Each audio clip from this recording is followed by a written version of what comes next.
Asato ma sadgamaya tamaso ma jyotirgamaya mrityurma amritam gamaya.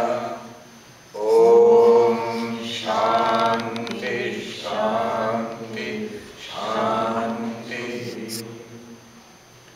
Om, lead us from the unreal to the real. Lead us from darkness unto light. Lead us from death to immortality. Om, peace.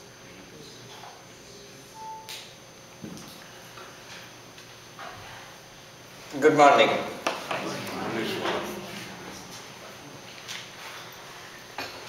You know, I consider this weather to be weather for meditation.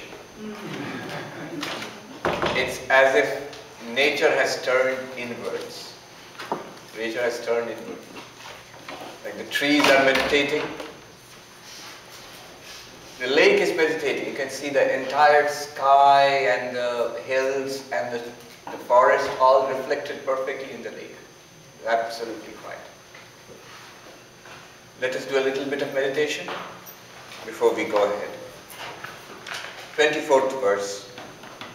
Kamadhyashchittaga drishya Kamadhyashchittaga drishya Tatsakshittvena chetanam Tatsakshittvena chetanam Dhyaye drishyanuvidhoyam Dhyaye drishyanuvidhoyam Samadhi savikalpakaha Samadhi savikalpakaha. Meditate thus as thoughts, feelings, perceptions come up in the mind. Don't be distracted by them. See them all shining, sparkling in your consciousness. Contemplate the consciousness, not the thought, not the feeling. Let any thought come and go. Neither invite thoughts nor hold on to thoughts. Rather use each thought to reflect back upon yourself. Meditate thus. As you become aware of awareness, if I can use that phrase, then you come to the next stage, 25th. Asanga Satchidananda Asanga Satchidananda Swaprabho Dvaita Varjitaha Swaprabho Dvaita Varjitaha Asmiti Shabda Vidhoyam Asmiti Shabda Vidhoyam Samadhi Savikalpakaha Samadhi Savikalpakaha. As you become aware of awareness, let go of the thought. The thought which you are using as a mirror, let go of the thought. And say this. Say this about the awareness, that it is unattached, that it is pure consciousness, that it is pure existence and bliss, that it is self-luminous, obviously, that it is devoid of duality. That is what I am. Say this about yourself, that awareness. Do it for 2 minutes. First, help of a thought. Second, help of these words.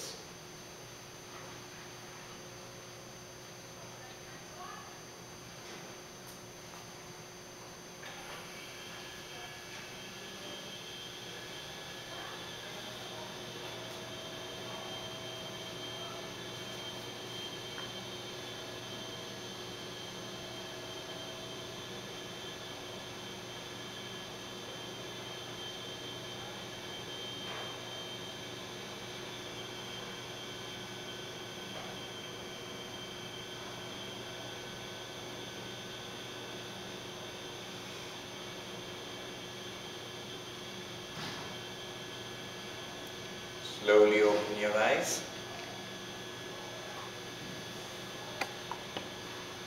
We were on the 15th verse, which says, Drg Drsya Viveka. Please repeat. Drg Drsya Viveka. Bahishcha Brahma Sargayoho. Bahishcha Brahma Sargayoho. Avrinotya Parashakti. Avrinotya Parashakti. Sa samsarasya karanam.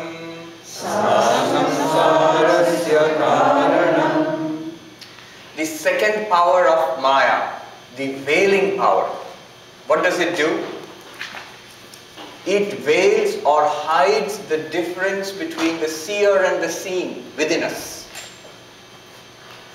Basically what it does, to put it very simply, it hides Brahman within us and hides Brahman outside us. But a more precise formulation is being given here. This point should be noted carefully. Within us, the veiling power of Maya actually does not hide Brahman, but it hides the difference between the seer and the seen. The seer is actually Brahman, and the seen is the body and mind within us. This difference is hidden. This difference is hidden and it tends to get mixed up. We mix up the seer and the seen, and then consider the body and mind to be the seer, and the world is the seen. So the seer and seen are mixed up because the difference is not clear. There is an erroneous snake and a real rope. When you see that, you are actually seeing the real rope, but you do not recognize it. You see an erroneous snake, a snake born of error. In the same way, the difference between the real snake and the real rope and the false snake is obscured. In the same way, the difference between the seer and the seen is obscured within. The seer, Brahman, is not totally obscure. If Atman were obscure, then it would be complete unconsciousness. You would not see anything at all. Now, like the sky out there, you see the sun is covered by the clouds. But really speaking, it is the sun's light alone which illumines the clouds. You are able to see the clouds because of the sun behind it. In the same way, we are able to experience our mind and body because of the Atman, like the sun behind the clouds. And outside, the veiling power of Maya obscures the difference between name and form and Brahman. It obscures the difference. It does not hide Brahman. I'll give you an example. It's like saying the name and form of the table obscures the fact that it is made of wood. Does the table hide the wood? No. The wood is all that is present in front of you. All of it is wood. Does the wave hide water? No. It is water through and through. Top, bottom, middle, outside, everything is water there. But a person who does not know what water is will say it's a wave. It's difficult to conceive because we know what water is. We know the difference. When you say see water there, yeah. If I ask you there, see water there, yes. See a wave there, yes. We understand the difference. But suppose the difference is obscure and we do not understand what water is. We will say it's a wave, it's foam, it's surf. If we do not understand the reality that is water. That's what the veiling power of Maya is doing. It is hiding the difference between Brahman and the world and presenting it as one thing. Actually, there are two things out there. In every experience of the world, when you see this or anything outside, there is name and form and function, and there is Brahman, existence, consciousness, bliss. So this is obscure. Now we shall see what we can do about it. 16. Sakshinah purato bhati, Sakshinah purato bhati, Lingam dehena sanyutam, Lingam dehena sanyutam, Chitichhaya samaveshat, Chitichhaya samaveshat, Jivasyat vyavaharika, Jivasyat vyavaharika. This verse is the exact verbal thing, representation of the diagram which I put there. The diagram is a representation of this verse. So if you just draw the diagram there, which we are used to, it's just this verse.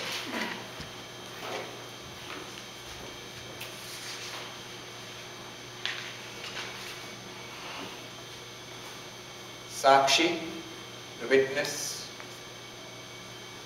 Don't say it's my witness or the witness inside me. Say it's me. Claim it to be yourself. I am this. Otherwise what will happen is, you'll still continue thinking that I am a body and mind, and Swami told me that there is some witness inside me. There is no witness inside you. You are the witness of the body and mind. And you choose to function through the body and mind. But you are never the body and mind. Even when the body and mind appear.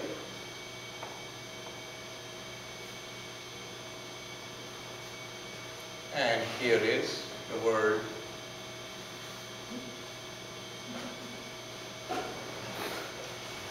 Okay. Now what is this verse saying? It says, Sakshina Puratana Bhat. In front of the Sakshi. Front is just a way of speaking.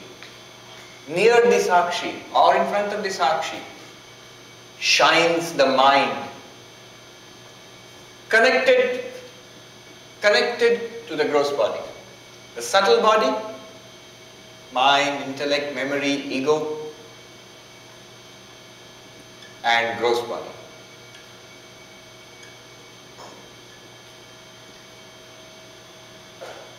When the Sakshi, the witness, its light is reflected in the mind, what is this reflection called? Reflected consciousness. Chidabhasa. Or in the language of this book, the shadow of consciousness.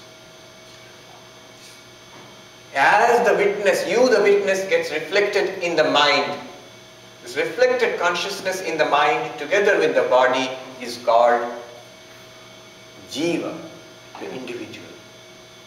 Mr. So-and-so, Mrs. So-and-so, Swami so-and-so, worldly person, a spiritual person, a saint.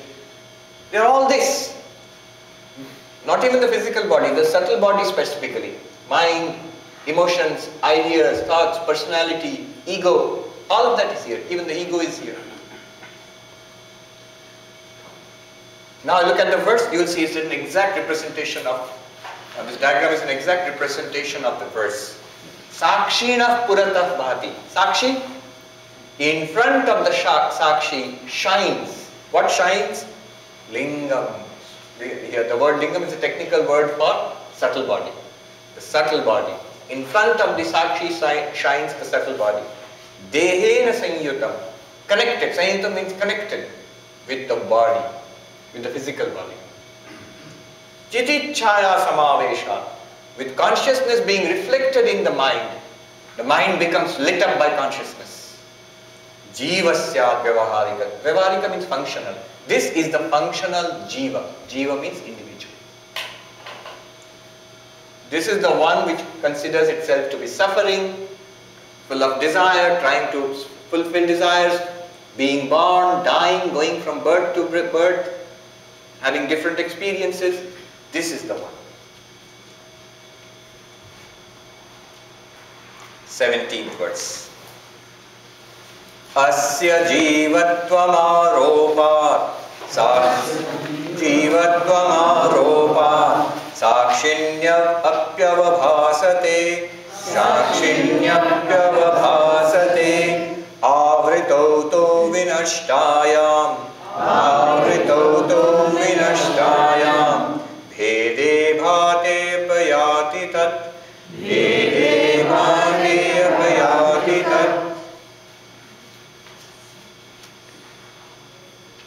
Now what happens? He says, we can understand this with the diagram. This individuality which belongs to the mind and the body, it is superimposed upon the Sakshi. And I, the witness, forget myself and I think I am this. I have completely forgotten myself. Why? Because of the veiling power of mind. I am this. They're explaining the process by which it gets mixed up. The witness and the body mind, how do they get mixed up? They get mixed up in this way. The witness shines upon the mind. Mind lights up with consciousness and feels I, and this I-ness, the individualness, is attributed to the witness. I, the witness, think I am body-mind. That's what's happening. Avritautu vinashtayam, when the veiling power of Maya is destroyed. By what? By what can we destroy the veiling power of Maya? By knowledge. By knowledge. Ignorance can be removed only by knowledge. That's the clear conclusion of Advaita Vedanta, of Shankaracharya, of these people. We get clear knowledge. And what knowledge is that? I am the witness. The seer and the seen are different. The first verse. This book got to the point in the very first verse. The seer and the seen are clearly different. I am the witness of the mind. Everything, samsara, is in the mind, not in me. So, I am the witness of the mind. When this knowledge comes and the veiling power of Maya is destroyed, bhede bhate apayati tat. The difference between the sakshi and body-mind becomes clear, and in the jivatvam, that means the individuality attributed to the witness, that disappears, that goes. You do not think of yourself as a limited being. The body and mind still appear before you, but you no longer think of yourself as this little person. The little person is still there, and it will continue till the body continues. It will die when the body dies. It will not transmigrate any further because you are not associated with it anymore. You rather realize yourself, you know yourself to be the infinite consciousness, the witness of this little person, Swami Sarvapriyananda. I am actually a witness of this. I am not Swami Sarvapriyananda. I am pure consciousness. There's a funny story about Ramana Maharshi. It seems that somebody wrote an article criticizing him and sent a copy to him. It was supposed to be published in a local magazine. And Ramana Maharshi dutifully corrected the grammar and the spelling and sent it back to him. And somebody said, Maharshi, this person is criticizing you. And Ramana Maharshi said, no, he's criticizing some fellow called Ramana. I am not Ramana.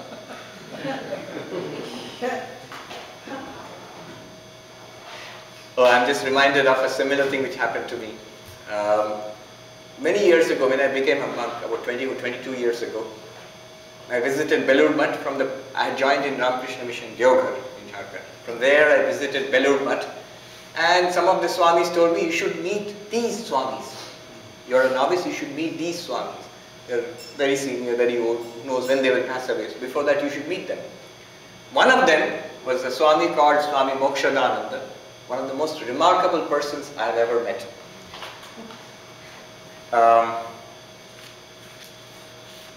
His nickname was Ram Maharaj. He has passed away since. So, I was asked to go and meet him. In Belur Math, there is the Arogya Bhavan where the old Swami stays, so he was staying there. And I went, I was a newcomer, I walked in there and I asked, where can I see Ram Maharaj?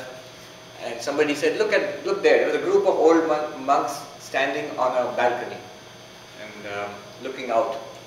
That's it. So I went up to the person I thought was Ram Maharaj, who was not Ram Maharaj. I went up and bowed down to him and spoke to him, and that person did not pay much attention to me. So I was looking at him and feeling slightly disappointed because Ram Maharaj did not speak to me. This is another Swami who was standing nearby, old Swami with really twinkling eyes. It was amazing. That person, he was on oxygen 8 to 10 hours a day. He was sick at that time. And the smile and the twinkling eyes never left him. He was looking at me, he started speaking to me. Where are you from?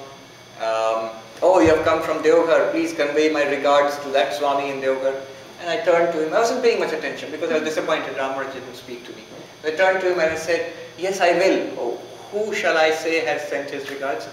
And then he said, say that Ram Maharaj has sent his regards. And I said, oh, you are Ram Maharaj. And he said, no. I was taken aback. What? My name is Ram. I am not Ram.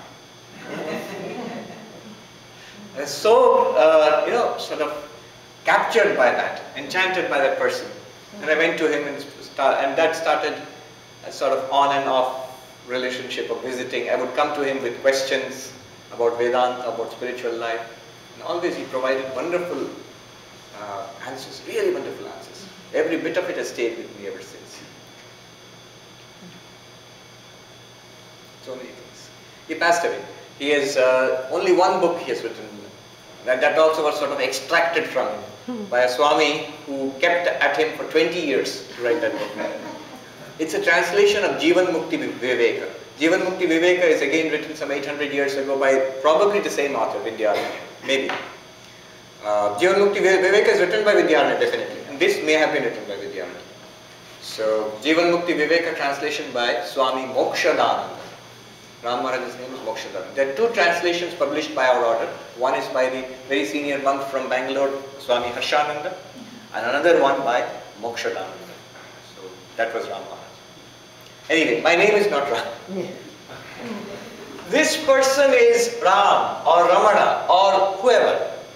This is not Ram or Ramana or anybody. This is pure consciousness. I am this, not this. What about the external world? This is how you take care of it internally. Practically how we do it, it will come later. Now the external world. I see a tree, I see a river, I see the Loon Lake. How is this Brahman? Let's see. 15. Not 15.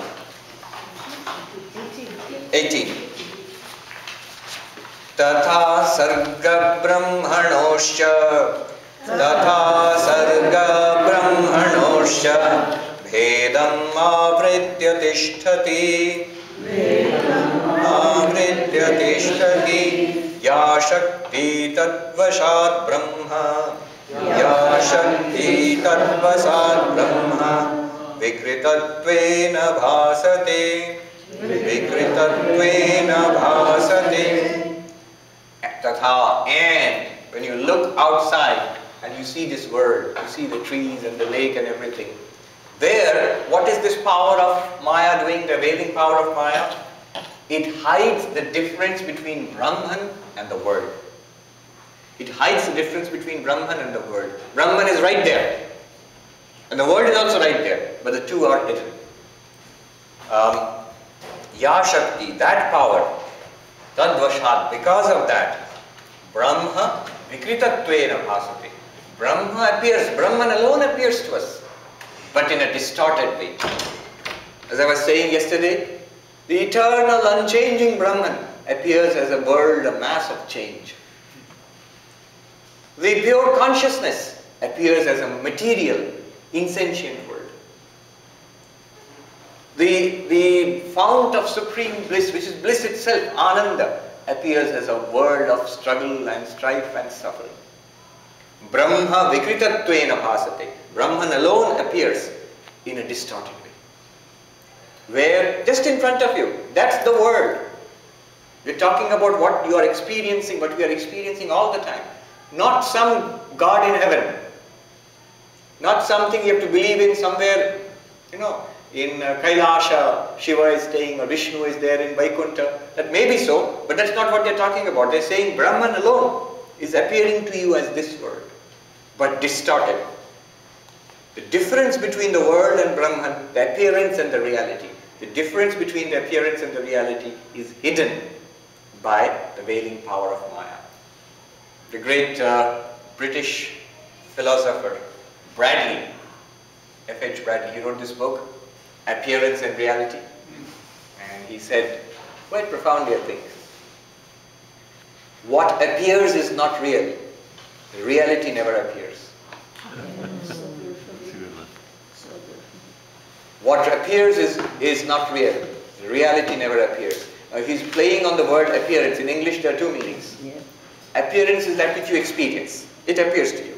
And appearance is also in the sense of pretending. Appears to be a good person, which means he's not a good person. The sky appears to be blue, which means it's not actually blue. In the same way, what appears is not real.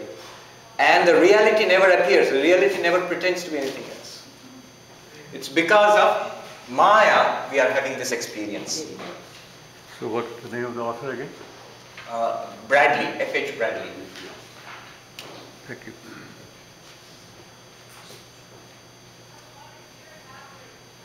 He was somewhat senior to Bertrand Russell and all in the late 19th, early 20th century.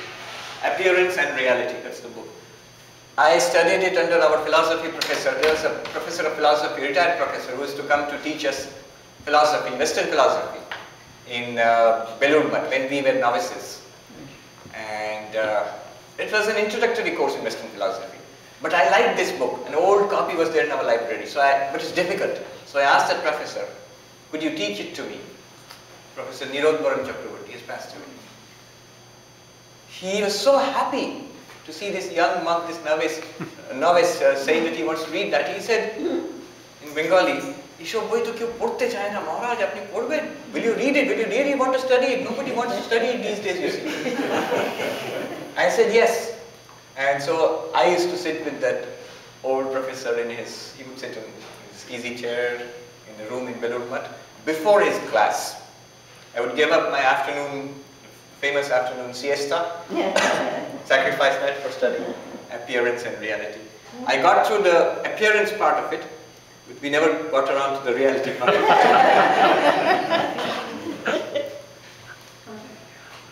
But I heard that the good Professor Bradley, he did a really good job on the appearance part of it. Why this world is an appearance, it's not real. That part has been accomplished beautifully. But when he comes to the reality part of it, he's sort of goofed up. He's trying to understand what it could be. So there I think you have to really come to Vedanta, to Brahman, the concept of Brahman.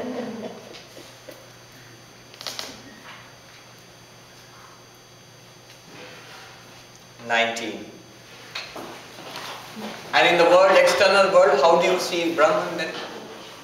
19. Atrapyavriti-nashena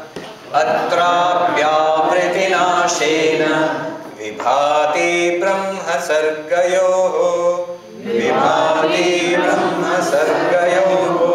bhedastayor vikarasya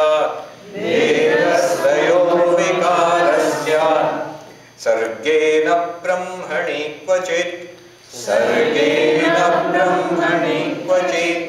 atrapi, here too. Where to? In the world, here too. In this case also. Avriti-nashena. If we can overcome the veiling power of Maya in the external world, then what will happen? The difference between name and form and Brahman, which underlies that name and form, between the things of the world and the ground of reality, the difference between them will become clear. Remember, difference does not mean two things are separated physically. I'm separating the cap bit and the pen, not in this way. Rather, it's like the difference between the table and the wood, the difference between wave and the water, difference between ornament and the gold. It is one thing, but the reality is gold, the reality is water, the substance is wood. That substance we are unable to recognize. Here we recognize wood, so we understand what I'm talking about. There we understand water, so we understand what we are talking about. But in the world, we do not understand what is Brahman. That's why the difference is not clear to us. Don't worry, you don't have to wait long. Just the next verse is coming, where we shall clearly understand Brahman in the world. It will be pointed out without the slightest possibility of any error or confusion. Right. So he's saying, Vedas Vibhati Brahma Sargayo, if you can overcome the veiling power of Maya in the world outside, the difference between name and form and function of the tree and the Brahman behind it will become clear. Name and form and function of the lake and Brahman underneath it will become clear. That difference will become clear. And you will see Vikarasyat Sarge. All change and birth and death, everything, creation, preservation, destruction, are in name and form, in the world, not in Brahman. Brahman continues exactly as it was. All that changes is the appearance, name and form. So we will see that. Now how do we do it? 20th verse. This verse is one of the most important verses in this book. If there is one thing that I wish you to take away from this whole retreat, it's the first verse. Rupam Drishyam Lochanam Dve. If there are two things which I wish you to take away from this retreat, it is this second one, this first one and this 20th verse. Verse number 1 and verse number 20. Remember only one thing, then verse number 1. I am the witness of body and mind. I am the seer, not the seen. That's the verse number 1. And verse number 20 is, how do we see Brahman in the world? Everything that we experience in the world just now, how can we see Brahman here in each and everything, at each and every moment? 20th verse. This was one of the favorite verses, the favorite verse of Swami Yatishwarananda. This is called the 5 factors of each experience. 5 factors of each experience. Let us read it. Asti bhati priyam rupam. Asti bhati priyam rupam. Namam chetyam shapanchakam. Namam chetyam shapanchakam. Adyatrayam brahma rupam. Adyatrayam brahma rupam. Jagadrupam tatodvayam. Jagadrupam tatodvayam.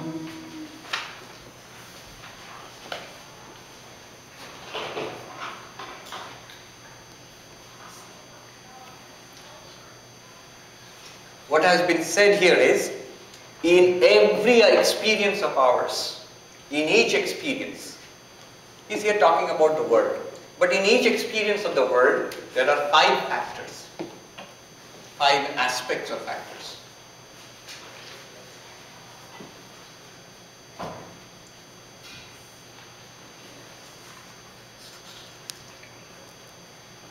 Five factors of experience. What experience? Any experience. It could be experience of drinking a cup of coffee, listening to a lecture, or meditating on God. It could be any experience. Or looking at the lake. It could be any experience. There are always 5 factors, he says. What are they?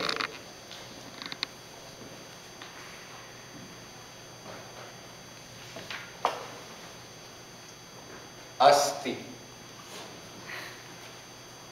Existence. Bhati, literally shining. Bhati, shining, it means consciousness.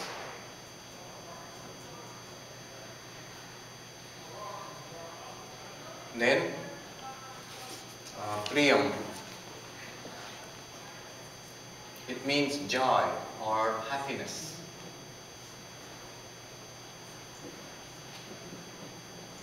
And then Rupa,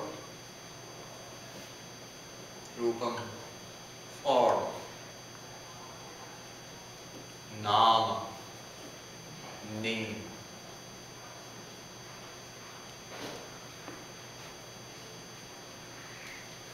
What they are saying is, in every experience, see, here is an eraser, and in every experience, when you experience this eraser, you will find it has a form.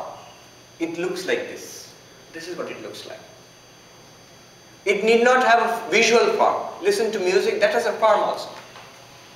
Taste food, that has a form also. It has every experience has a form which distinguishes it from other forms. That's what it means. It need not be something that you can see. It could be something you hear, taste, anything. So everything will have a particular distinguishing form. And we use language to speak about it. We give it a label or a name or description. Even if you have never seen this thing before, a person who has never seen this thing before will still see a form and label it as that strange thing. So we use language to describe it. So Rupam and Nam. And always is. We experience, whatever you experience it as is. Existence. And every experience is based on consciousness. Every experience is of course consciousness, because without consciousness you cannot have experience. Think of an experience you had without consciousness. Nothing. By consciousness I mean you could be fully alert, half alert, dreaming, whatever. But still, consciousness must be there. I'm using consciousness in the broadest possible sense. Consciousness, sentience, awareness, whatever. So, consciousness, this is the shining nature. In one sense, you see, this object is shining in your consciousness. Just as I can say, it's shining in this light. The whole thing, the light and this object, all of it is shining in your awareness. You are aware of it, it shines in your awareness. Then, Priyam, happiness.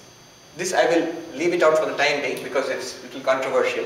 Because obviously every experience is not a happy experience. Most experiences are mixed or unhappy experiences. Only some are happy. But I'll point out what it means. Now, what he says is, Adyatrayam Brahmarupam. Analyze all experiences. Take up each experience and analyze it. See the 5 factors. And you will clearly see the first 3 factors are Brahman.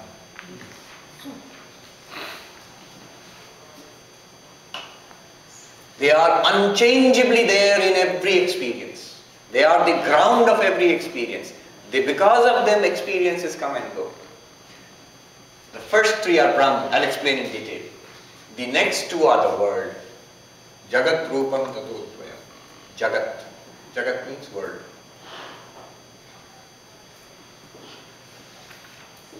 These are the 2 superimposed by Maya.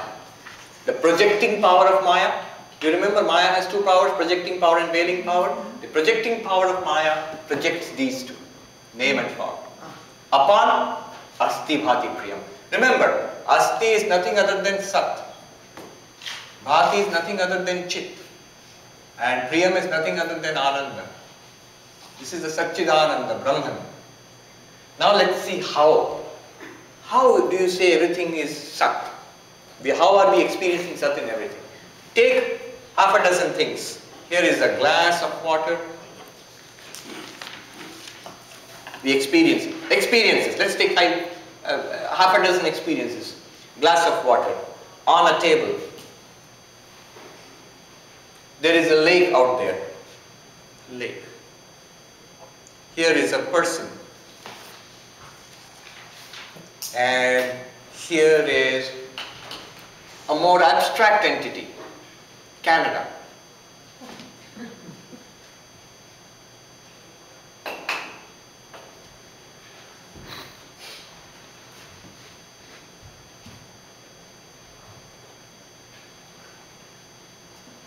The nation itself. Now, here I'll take the help of Bhagavad Gita chapter 2:16. Perhaps the most profound, philosophically profound, I'm not saying practically or spiritually, or philosophically profound verse in the whole Gita is the 16th verse of the 2nd chapter. Na sato vidyate bhavo, na bhavo vidyate sata.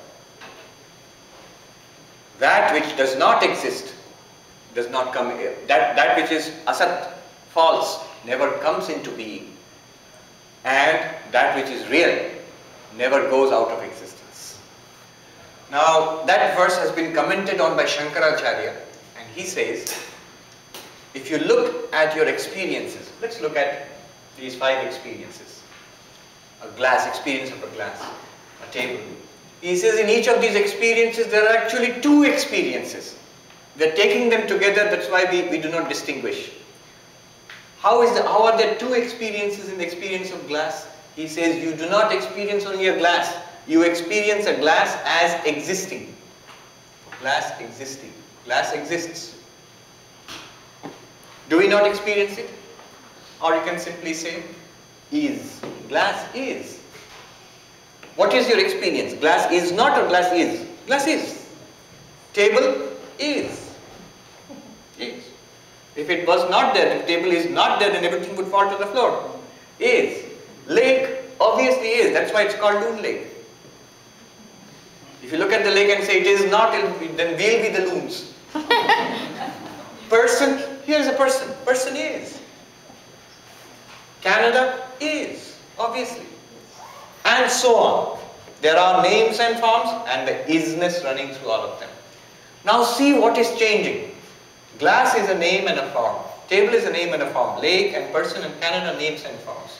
In all of them, what is common is the isness. We cannot deny that we experience isness. In fact, all the time, all of our lives, we are in this ocean of being. In Sanskrit, astitva. The feeling that we have that we exist. That this feeling is not Brahman, this feeling corresponds to Brahman. It's because of Brahman we get the feeling of existing. Brahman, in fact, is defined as Sat. This literally means being with a capital B. This is a way of thinking that is not familiar to philosophers in the West, except perhaps in the modern times Heidegger. Heidegger has thought about it in this way, Martin Heidegger. Otherwise, Sat as pure being, not a thing which exists. Thing is glass, table is another thing, lake is another thing, person is another thing, Canada is another thing. But this is not a thing. It is rather that which enables everything to exist. And it's not an abstraction. We feel it all the time. We feel it all the time. This existence, it is common to all things. It is not limited by time or space. Think of a time when existence is not. Think of space where existence is not. Why if you go out further and further, millions and billions of light years, complete vacuum.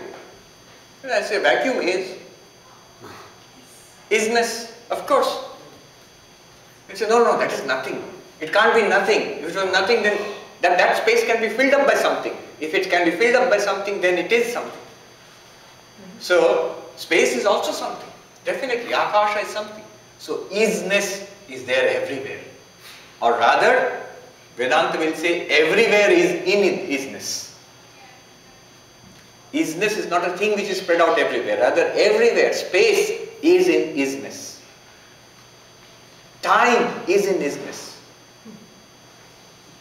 Existence does not exist in time. Time exists in existence. Because time has existence. Space has existence. Space is in existence. Existence is not in space. Existence does not depend on space.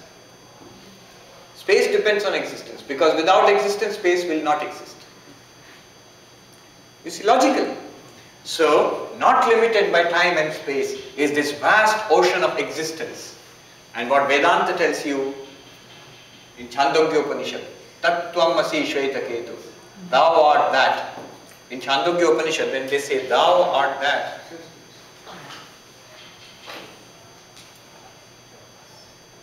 do you know what is meant by that? In Chandogya Upanishad, we keep repeating it, Tattvamasi, that. Yes, you are thou, you are that. That what? Brahman. If you see Chandogya Upanishad, that section, chapter 6, starts with Sadeva Samya Damagrasi. Before the universe was, existence alone existed. Sat. And when he says, you are that, means you are that pure existence. You are that pure existence. But it's not a brute existence, not a thing in the world out there, like a force of nature. It is sentience. That very existence is sentience, it's awareness. Think about it. Every experience, in and through every experience, shines consciousness. You cannot have an experience without consciousness. All things appear in our consciousness, exist in our consciousness, disappear in our consciousness. You see, they are showing us a new way of thinking about consciousness. Instead of thinking of consciousness like a light, here is a table, there is a light comes out of there and reflects on the table. Don't think of your consciousness like that. That there is a world there, here is consciousness, it is going out and experiencing the world. Instead of thinking that, look at what you experience. We do not experience, follow this carefully, we do not experience a world and consciousness separately, then consciousness going out and experiencing the world. No, we always experience the world in consciousness already.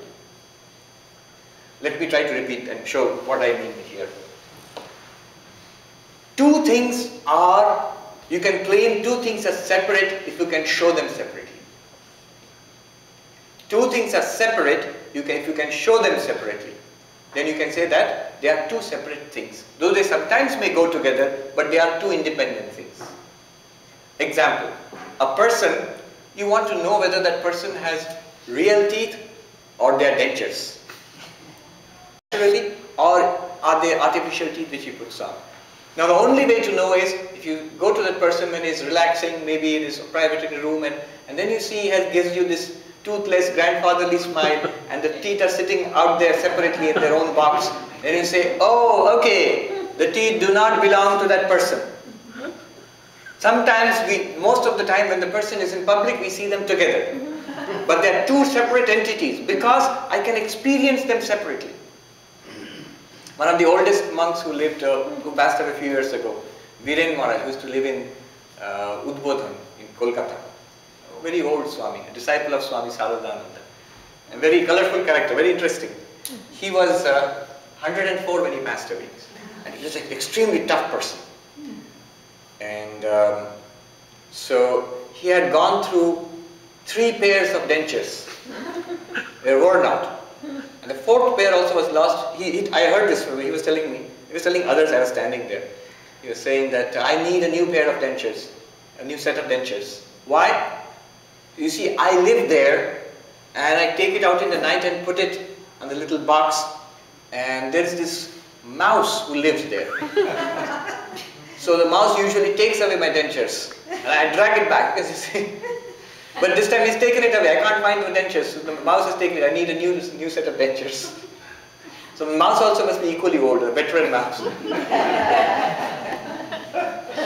Which means those dentures those are false. They are not real. They don't belong to that person. They go together sometimes. Sometimes you can see them separately. Hence they are independent entities, separate entities.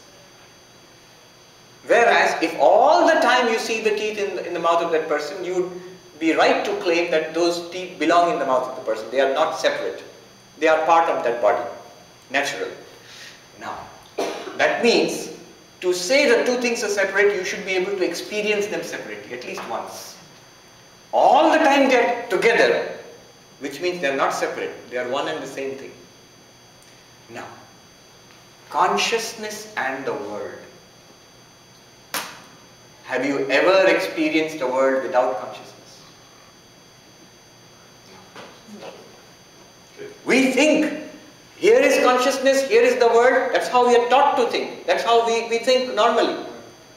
When I open my eyes, through my mind and my eyes, my consciousness goes out and sees a pre-existing world. But that's not our experience. Our experience and anybody's experience all through our lives, all through the lives of everybody who has lived, is that the world appears only in consciousness, not apart from consciousness.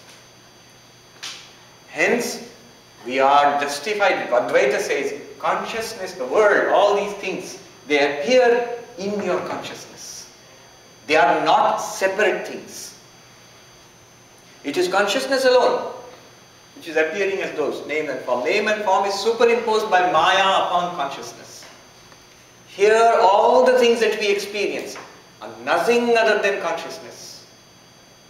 With the name and form of a glass, the name and form of a table, name and form of a lake, name and form of a person, name and form of Canada. All of that is consciousness alone. In consciousness all of it emerges. And that consciousness, Tat Tvamasi, that thou art. You are the universe. Or rather, you are, the universe appears in you. Yes. Point of clarification, Swamiji. In your example about the dentures, they're excuse me, it's easy. When they can be separated from their owner, at least sometimes, even if sometimes they're there, okay, that's separate. But in what you just said about the worldly things that are in consciousness, yes, can those worldly things they can never be removed. They're like natural teeth. Yeah. Is that correct? Yes. Okay, thank you. So the natural teeth are actually part of the body. Yes. In the same way, what we are claiming here is this universe which we are experiencing it's not a separate thing which you experience with consciousness. It is in consciousness. It's a big claim to make. Yeah. That's a big claim to make. It's made on the basis of this thing that you never experience a world apart from your consciousness. But the scientific worldview or the mechanical worldview is there is a world, there is consciousness, consciousness is experiencing the world. The thing is, consciousness has not been properly understood yet. Because our mechanical worldview, our static worldview is sort of, here is a body, in that there is a brain, the brain is generating consciousness, the consciousness is using the eyes and the physical body to experience an existing world. But here they are saying, brain, body, external world, all of that appears in your consciousness. When, to whom has it ever appeared outside consciousness? Experience without consciousness is by very definition impossible. Experience means conscious experience. Yes. How could, given what you've just shared, and given the fact that we seem to experience some things differently, and yet we're all the same with this consciousness, how do you explain that? The difference, you can easily explain to yourself. How do you experience the world? Witness consciousness, shining on the mind, reflected consciousness. Yeah. Reflected consciousness using the mind and body and sense organs to experience a world. All of that being in consciousness. But the actual experience, I am seeing the pen here, it's close to me. You are seeing the same pen, it's distant from you. Why is this? Why are we experiencing it differently if we have the same witness consciousness? Because we are not only experiencing it in witness consciousness, we are experiencing it with the mind and the body and sense organs. Through Through the mind, body and sense organs. And the mind, body and sense organs are also experienced in consciousness. The background to the whole thing is consciousness. But when we get specific experiences, we require a mind and a body and sense organs. Okay. And that accounts for all the difference. Same thing, seen by different persons in different ways. But the different ways are all in the mind. The minds are definitely different. The bodies are different, the perspectives are different. But in and through all of that, consciousness is working, or shining through. Yes. I can't get it out of my mind as you're talking about non-locality. About? Non-locality. Non-locality. In quantum. Could you please, if you will? No, I don't want to get into that. First of all, because I don't know much about it. I've read about it. And second, because Dr. Das is present here. I cannot speak about quantum non-locality in front of Dr. Das. It's splitting a photon, and it's in two parts, and one reacts and the other reacts. I read about it. That's all I know about it. That's all I know about it either. But we are not going to speak about it in front of Dr. Das. It's like speaking about Vedanta in front of Shankaracharya. Okay, we'll leave it aside. Yes. Dr. Das has agreed to question and answer sessions. Yeah. So that would be a good time to ask. Yes. Separate. Now, so this very isness is also the shining consciousness in which the world of experience appears. All differences are in name and form. All changes are in name and form. The isness never changes. The consciousness itself never changes. Pure consciousness. And I'll just put it across here. What about Ananda? Because experiences are sometimes pleasant and mostly unpleasant, mostly mixed. You don't see everything as being Ananda. Well, you can put it in two different ways. One is, really everything is Ananda, and the enlightened person experiences it in that way. It is true. What we consider to be misery and sorrow and suffering, the enlightened person sees only joy in that. So the enlightened person understands why it is misery, but underneath that he sees joy or experiences joy. Sri Ramakrishna and that cancer example. How are you today, sir? See, I am so much pain, I cannot eat. But I see you are in great bliss. And Sri Ramakrishna smiles and says, oh, the rascal has caught me out. Which means, Same thing can be. There's a deeper truth to it that this is also an expression of joy. Only at the level of name and form, this is pain, this is pleasure. At the level below that, in reality, it is bliss itself. The logic behind it would be, what is Ananda after all?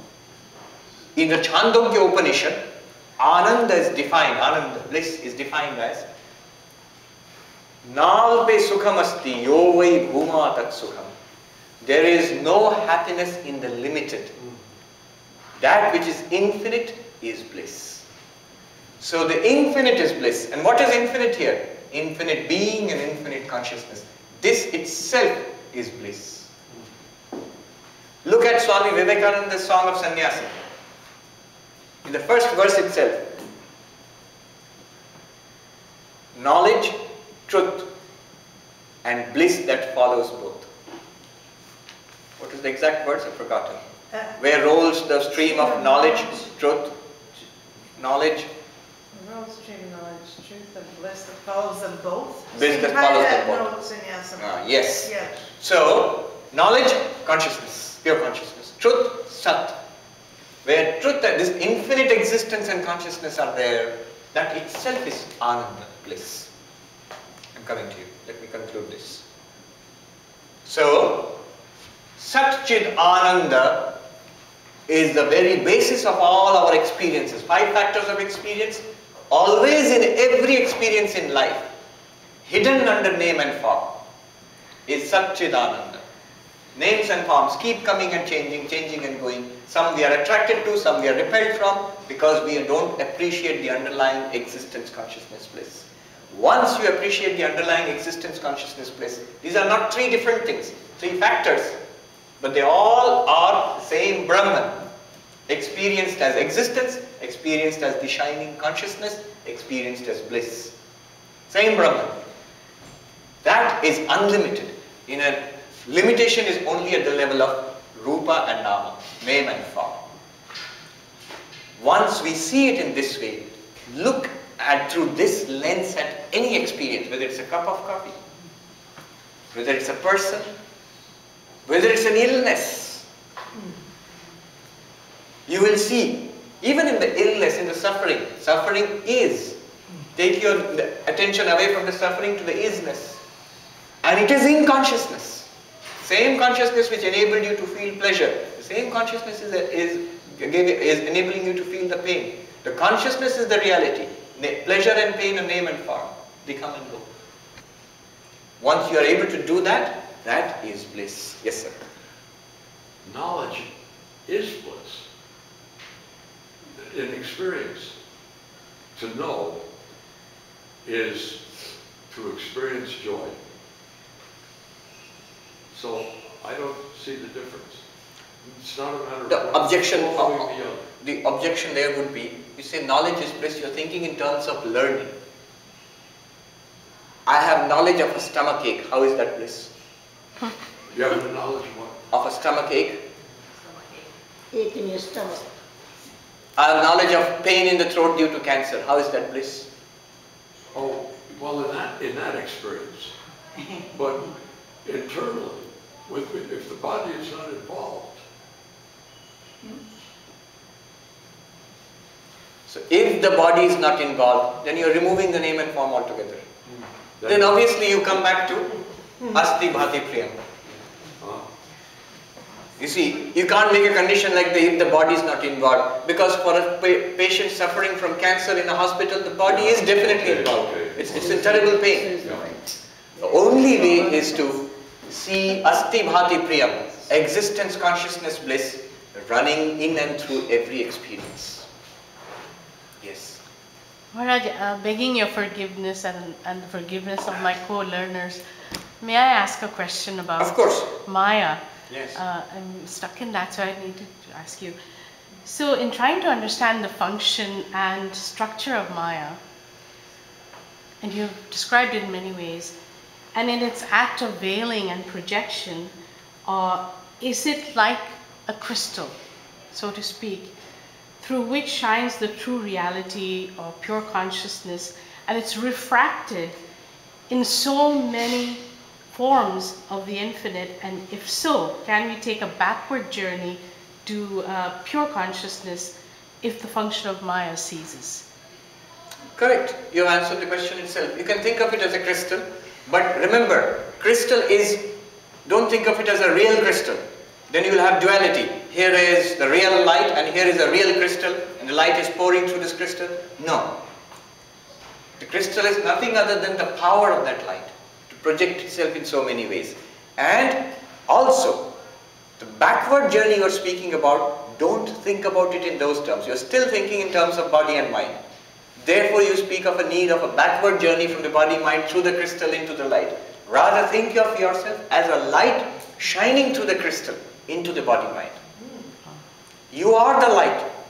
You are not the crystal nor the body-mind. So, you are continuously pouring yourself in a forward journey.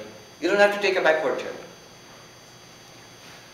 Alright. So, Mara, yes. I was just wondering, when you said that all experiences are not anandam, like not priya, some are apriya. Yes. Is it because, that's because, what I understand from what you said, that's because we are looking at it from our nama rupa. Absolutely.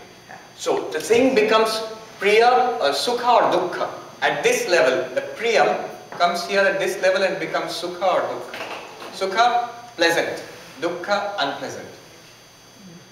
Sukha or dukkha at the level of nama rupa. So, something is very tasty, chocolate is tasty, and neem is bitter. That's the nama rupa. But existence, same. Consciousness, same. Focus on the existence consciousness, you'll have bliss. All the time. And the proof of this is not some kind of abstract philosophy.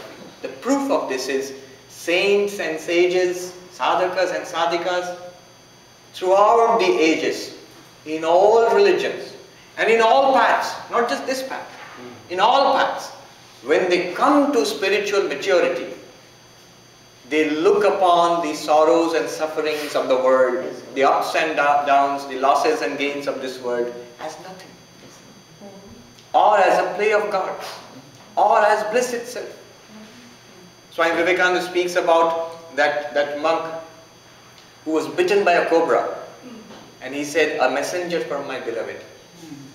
You see, this very idea, he's not convincing himself, he sees it as that. It's existence consciousness. The name and form is incidental. For us, name and form is everything. Existence consciousness is hidden for us. Though it's right there, that's the tragedy. Existence consciousness, bliss, Satchidananda is right there in your face, just like wood is right there, up here. Do you have to go deep inside the table to find out wood? No. Do you have to dive deep in the wave of the Pacific Ocean to find water? No. It's water in the top, water in the bottom, water in the middle, it's water through and through. It's only water. Here it's only Brahman. And the name and form is the prism through which Brahman shines through. Yes. This is the second. Consciousness is Satchidananda. They're all the same. They're all one. Yes. And because consciousness is The consciousness is one. one. So why isn't Ananda and Chit one? Ananda? Why is it joy? Why is it joy? Chit and Ananda one? If Sat, Chit, and Ananda are one, why isn't Chit and Ananda one? Chit and Ananda are one. Yes, Sat, that's Chit. what I was saying. Yeah, they are all one. Sat, Chit. And their own. So I was started out saying Chit and Ananda are the same. Yes. But then you have to show it. How are they same? You may feel it same, you intuitively understand it to be same, but people do not understand it to be same. People feel that my awareness is there, and sometimes the awareness is a pleasant awareness, sometimes it's an unpleasant awareness. How is it Ananda? I can understand when I take a warm cup of coffee on a cold day, it's Ananda, blissful. But when I go out there and freeze in the snow outside, it's not blissful. In both cases there is awareness. How come awareness is unpleasant once and pleasant others? I'm just talking about the release of knowledge. That's what I'm talking about. The release and Ananda also the Ananda is experienced in release. In fact, in every worldly pleasure, It can be seen as a release of tension. Every worldly pleasure. And in that release, in that letting go, there's a flash of Ananda. And we make a mistake of thinking that thing, that cup of coffee, that vacation, that gave me bliss. It did not give you bliss. It's your own reality which shines forth. Not bliss, enjoyment.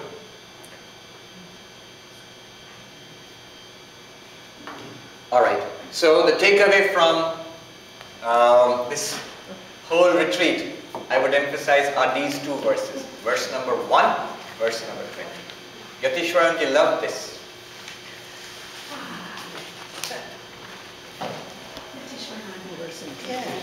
Swami Sarvapriyananda, yes. Swami, this is outside the school also. But one of my favorite Sufi quotes says, may I always seek you and never find you. There's so much joy in seeking. How would you translate this? May I always seek you but never find you. There's so much joy in seeking you. In these terms, it can be translated in a very mystical way. That once you realize Satchidananda and your eyes are on Satchidananda, in every experience of life you find Him. You find the Lord, Satchidananda. If you want to, you can see it. You can see it as a cup of coffee, you can see it as God. That's what we chant. Brahmarpanam Brahmahavi Brahmagno Brahmanaham Brahmaivatena Gantavya Brahma Karma Samadhi. The one who sees Brahman, Asti Bhati Priyam, in every experience, in every action, finds Brahman. Through what will you see it? By what process? By what process will you see water in the wave? What great spiritual practice do you need to see water in the wave? It's there in front of you. Open your eyes and see it. Swami Vivekananda said, do not try to see Him, just see Him. Swami Vivekananda said, do not seek God. Or Swami Vivekananda said, do not seek God, see God. He says in another place, never approach anything except as God. Any situation in life, any person in life, anything in life, any place in life, any experience in life, never approach it except as God. It sounds like a cool thing to say, but it's the truth. Every experience in life is God. Asti Bhati Priyam, wearing the dress of Rupa and Nama. Alright, let's just stop here. What will come after in the next class will be a set of 6 practices. Now we have got all the building blocks in place. Now how do we stabilize it? How do we practice it day and night? 6 practices will be there which will come. Out of those 2 practices we have done. Every day we have done 2 of the practices. 4 more are there. Om Shanti Shanti Shanti Hare Om Tat Sat Shri Ram Krishna Arpanam